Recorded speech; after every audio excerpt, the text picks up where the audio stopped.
7 February 2026 की सुबह से राज्य में जारी जिला परिषद और पंचायत समिति चुनाव के लिए मतदान प्रक्रिया जारी है। इसी पृष्ठभूमि पर विधायक नीलेश राणे ने सिंधुदुर्ग जिले के एक प्राथमिक स्कूल में मताधिकार का प्रयोग किया। तत्पश्चात मीडिया से बातचीत में राणे ने कहा कि पिछले 27 वर्षों से नारायण राणे के मार्गदर्शन में जिले में निष्कलंक प्रशासन रहा। उन्होंने महायुति की जीत का भरोसा व्यक्त किया और आलोचना की कि विरोधी पहले ही हथियार डाल चुके हैं और उपद्रवी भूमिका अपना रहे हैं। आगे राणे ने मुंबई महापौर पद के लिए उम्मीदवार रितु तावड़े का अभिनंदन करते हुए अपनी सकारात्मक प्रतिक्रिया व्यक्त की। सुनिए विधायक नीलेश राणे का सविस्तर बयान। सिंधुदुर्ग जिल्ह्यामध्ये जिल्हा परिषद पंचायत समितीच्या निवडणुका चालू होत्या। अतिशय चांगल्या वातावरणामध्ये ही निवडणूक पार पडली आणि महायुतीला जो प्रतिसाद आहे तो उत्स्फूर्त दिसला।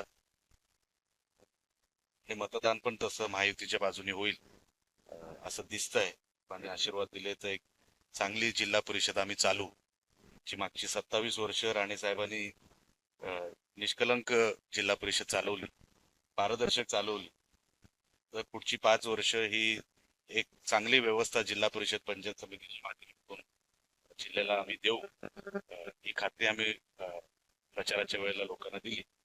लोक आशीर्वाद देतील असं वाटतंय।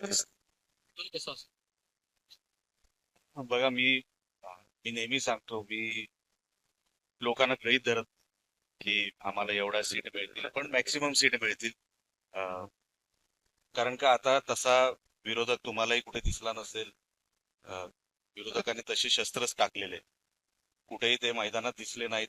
ठीक आहे, अधूनमधून ते टीका करत होते पर्सनल लेवलवरच्या, पण कुठे काही लोकांना फायदा होईल अशा कुठल्या टिप्पण्या त्यांनी केलेल्या नाही।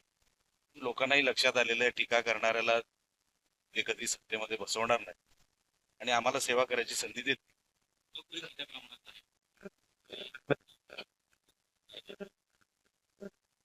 बघा बिनविरोध पण अनेक ठिकाणी, पण ते बघावं नुसतं बंडखोरी बघून तुम्ही 25 जागा ज्या बिनविरोध झाल्या त्याच्यावरूनच तुम्हाला लक्षात येईल।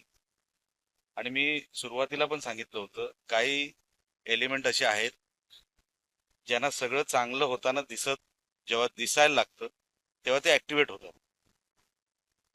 प्रत्येक पक्षामध्ये अशी लोक आहेत, आमच्याही पक्षामध्ये असतील, प्रत्येक पक्षामध्ये अशी लोक आहेत, म्हणून त्यांच्यावर जास्त काय आम्ही लक्ष देत नाही। ती न्यूसेन्स व्हॅल्यू आहे, उपद्रव मूल्य आहे, कुठेतरी आपण आहोत हाच फक्त दाखवण्याचा त्यांचा प्रयोग असतो।